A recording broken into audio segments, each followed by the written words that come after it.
Hello, my name is Jacqueline Pollauf, and today I wanted to share a quick practicing tip about playing really evenly. Specifically, this applies to passages or pieces where all of the notes match in length. For an example, I'm going to use The Little Fountain by Samuel Pratt. And in this piece, for most of it, you're just playing cascades of 30-second notes.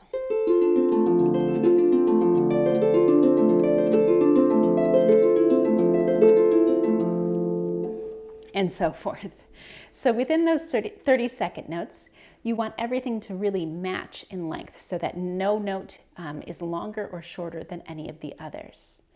And for some students, while they understand this idea intellectually, they might find that their fingers aren't quite cooperating. Sometimes they might have a finger that holds a note a little bit too long, or maybe two fingers that try to come off almost in a pair, so they can have these little blips and hiccups sort of appear within the piece.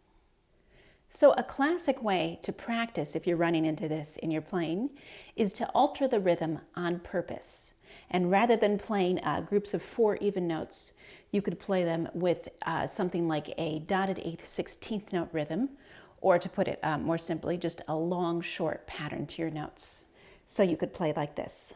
Long, short, long, short, long, short, long, short, long, short, long, short, long, short, long, short, and so forth. And this might seem counterintuitive that you want your rhythm to be even, and in order to do that, you're going to flip it around and play it unevenly. But actually what you're doing when you do this is you are really accenting different fingers, and so working the muscles very specifically. And generally it's best to do this at a slightly slower tempo than you would take overall, and also to cycle through different rhythms.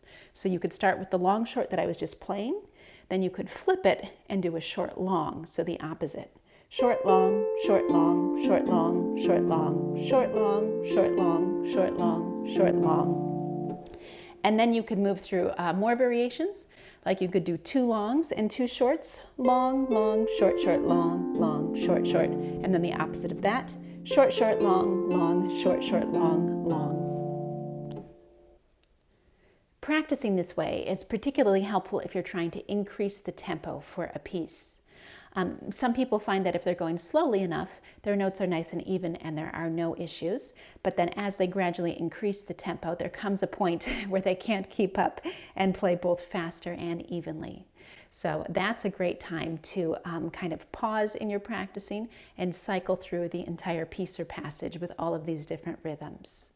A lot of times people do it, each day, maybe going through all of the different rhythms in their practice session that day, and then coming back and doing it all over again the next day for a few days or maybe even a couple of weeks to really focus in on a great workout for all of those individual muscles within the fingers. And after doing that, you'll find that things really even out quite beautifully.